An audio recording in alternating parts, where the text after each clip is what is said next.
Hello, my name is Sharay, and I'm a reimbursement specialist here at Our Daily Bread. In today's video tutorial, we're going to take a look at the Kentucky daycare centers and in-home daycare enrollment forms. We're going to specifically look at and work through completely filling out each enrollment form to ensure that each child in your care can be claimed and to also ensure that you receive a maximized reimbursement.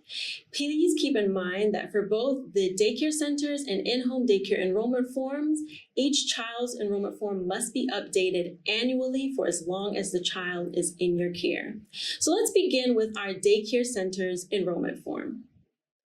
This is a copy of the Kentucky Daycare Center's enrollment form. The enrollment form is broken up into 3 sections indicated by the number and the name of each section. Let's begin with the first section. In the very first top section here, in our top right-hand corner, if the family participates in the SNAP or CACFP benefits program, they'll list their case number in this section here. If the family does not participate in the SNAP or CACFP benefits program, they'll move down into this next section and indicate whether or not the child has a special diet. I'm going to list no. But if the child does have a special diet, the parent will just mark yes, and then also go over to this section and list what that special diet is. If it's a food-related allergy, like a milk allergy, the parent will indicate that here, as well as send in the medical statement or the parent form along with the enrollment form. The parent will then go down into this section and begin by writing in the child's name. If the parent has more than one child being enrolled at the childcare site, all of those children can go on this one form. The parent does not need to send in a separate form for each child. So let's begin.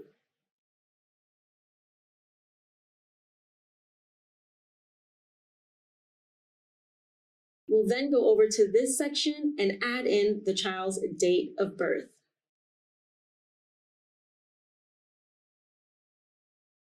These 2 sections here are optional. This is for ethnicity and this is also for race. The parent does not have to fill in these 2 sections. The parent will then go over to this section and list the normal times in care. So here I'm going to put 8 a.m. to 4 p.m. The parent will then go over to this section and list the meals normally eaten at the childcare site. B stands for breakfast. AM is your AM or your morning snack. L is for lunch. PM is for your afternoon snack. And D is for dinner. And then your LN is for your late night supplemental or your evening snack. Here I'm just going to put breakfast, lunch, and PM snack. If the child participates in Head Start or is a foster child, the parent will mark either one or both of these 2 sections here.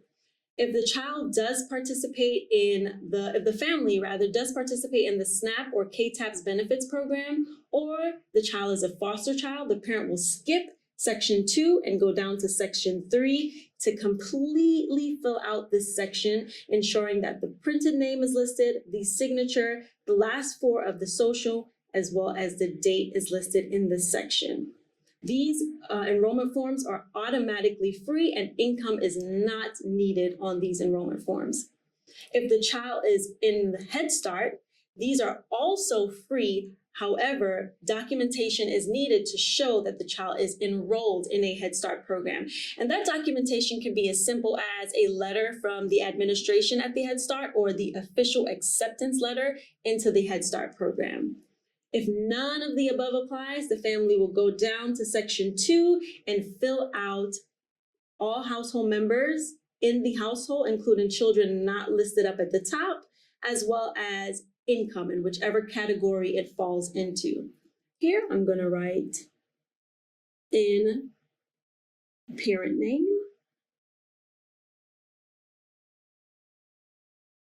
If the parent has no income, 0 can go there. Here, I'll just put income in this section and list in any other family members and also list their income. It's important to completely fill out this form to ensure no fields necessary are missing.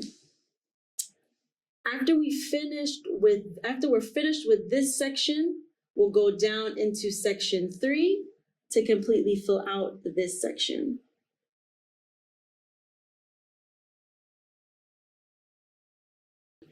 So here we'll put in mom's name. We'll put in mom's phone number. We'll put in the address.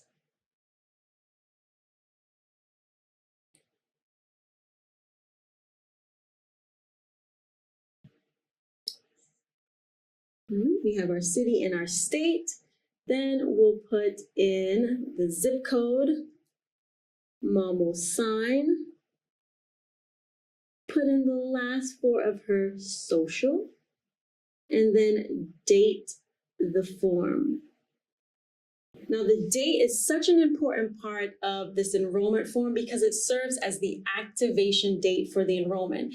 So let's say our child here, Sandy Brown, started care on August the 1st, 2025, but mom dates the form for August 28, 2025. The date of August 28, 2025 is the date that we will use to activate the enrollment form. So please be sure to tell all parents to put in the date that the child started care, because we want to ensure that your reimbursement is fully maximized and that you receive all the reimbursement that you need for all the days that the child was in care. After you finish with this section, you'll send your enrollment in to your case manager so that they can properly deem the enrollment form and get that entered into the system. One last thing I wanted to point out, that if there is a child, or a parent rather, that works multiple shifts, the parent will indicate that by checking off yes or no. This just lets us know the times or the hours that the child is in care. So for example, if the parent works a rotating shift, or if the child has to come in on every other Monday or every other Friday, or if the child comes in on Tuesdays from maybe 9 o'clock to 3 o'clock, the parent can just mark this box here so that we'll know that this child comes in at varying times. And one last thing I wanted to point out before we move into our in-home daycare enrollment forms is that if the parent for any reason misses any section on this enrollment form, your case manager will contact you immediately so that the parent can get those filled in. We want to ensure that you are your reimbursement is fully maximized and that you will receive all the reimbursement that you deserve for each child in your care. Here's a copy of our in-home daycare enrollment form for Kentucky. This form also has 3 sections. Let's begin at the very top and work our way through this enrollment form. So the very top of this enrollment form, it says that if the participant is related to the provider. Now, if a child is related to you, the educator, the parent will mark off this box here. This is to ensure that you are staying within your license capacity.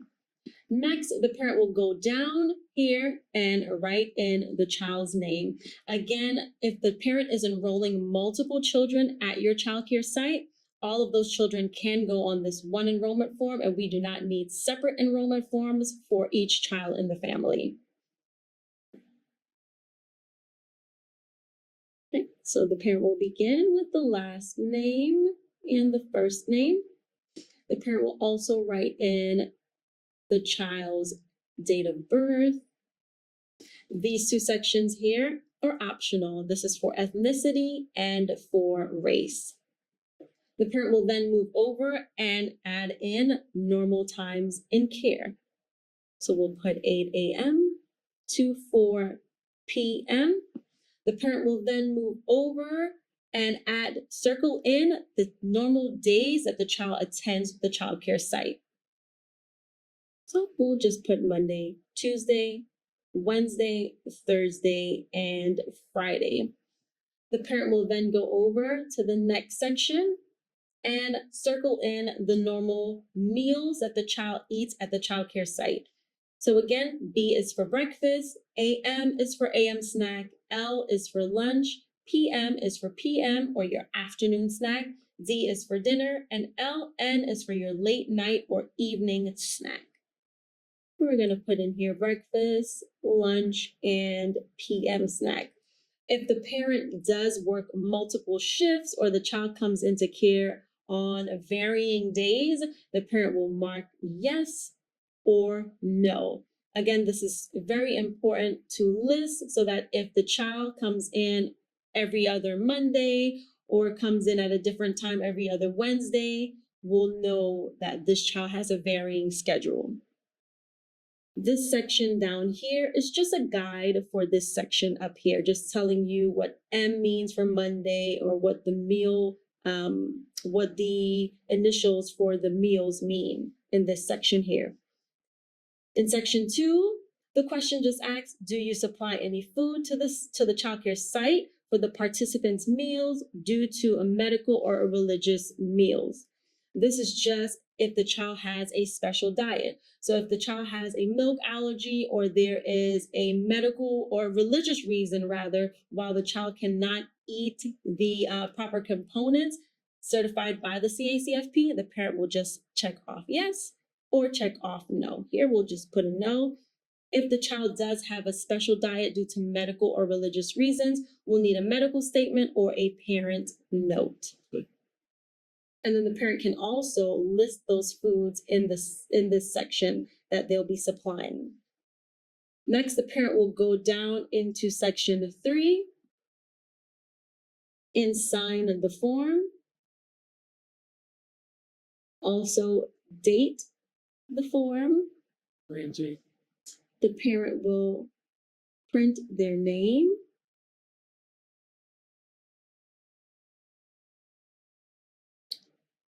And add in their phone number.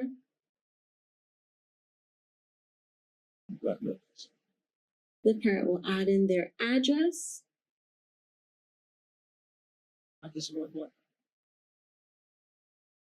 Put in their city